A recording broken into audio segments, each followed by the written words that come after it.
power prices are set to fall slightly for the majority of residential and small business customers. That should happen come May. This after the Australian energy regulator released its draft determination of the default market offer. Claire Savage is the chair of the Australian energy regulator and joins us now. Claire, thanks for joining us this morning. Thanks for having me. So tell us, what is the draft determination? Exactly what could residents and businesses see?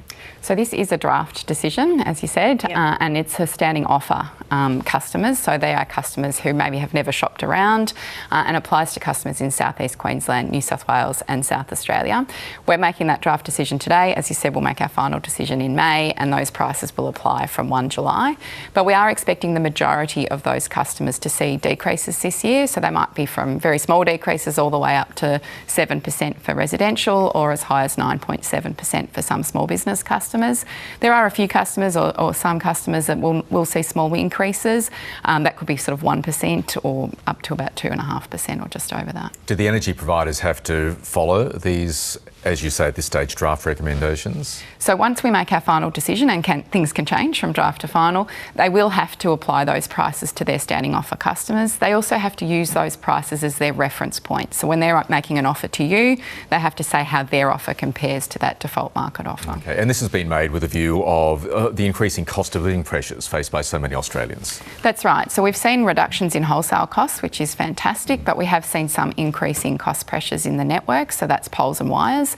But we have also made the decision to prioritise customers. It's obviously a very difficult time for households. We know that they've had 2 years of power price rises in a row. That's made energy less affordable.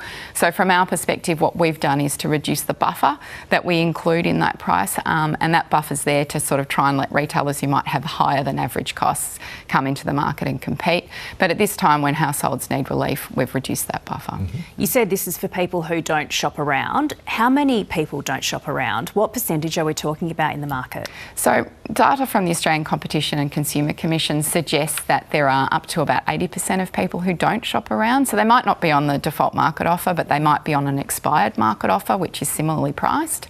And so there are 20% of customers that are out there getting great deals, and right now you can get discounts of between 18 and 23%. Wow, that's a lot. That's right. Yeah. So we do say shop around. Have a look though on the front page of your bill. So what we've required retailers to do now is to tell you at least every 100 days whether they have a cheaper offer for you. So that should be on the front page of your bill, or jump on our website, which is energymadeeasy.gov.au. It's a free independent comparator website where you can find the best deal for your circumstance. We've all had our share of bill shock over the years. In your view, have some energy providers been price gouging? Look, it's very difficult to say. There are lots of pressures in the system. So we've seen last year, obviously, and the year before that, very high increases in coal and gas prices. So they have flowed through to residential households last year. And much of the profits that you've seen from businesses like AGL and Origin have tended to happen in that wholesale market rather than the retail market. But our job is to make sure we're setting a price that doesn't enable price gouging, and that's what we've done today. So this is your draft determination, but the final decision won't come in till May. So what happens between now and then? So we'll be getting feedback from stakeholders. So we put out our paper today. There's 100 pages for people to read. They'll give us lots of feedback, no doubt. We also update those wholesale estimates. So we include new contracts that have been traded since then. We also look at final network prices. So a little bit to come before we make that final decision in May.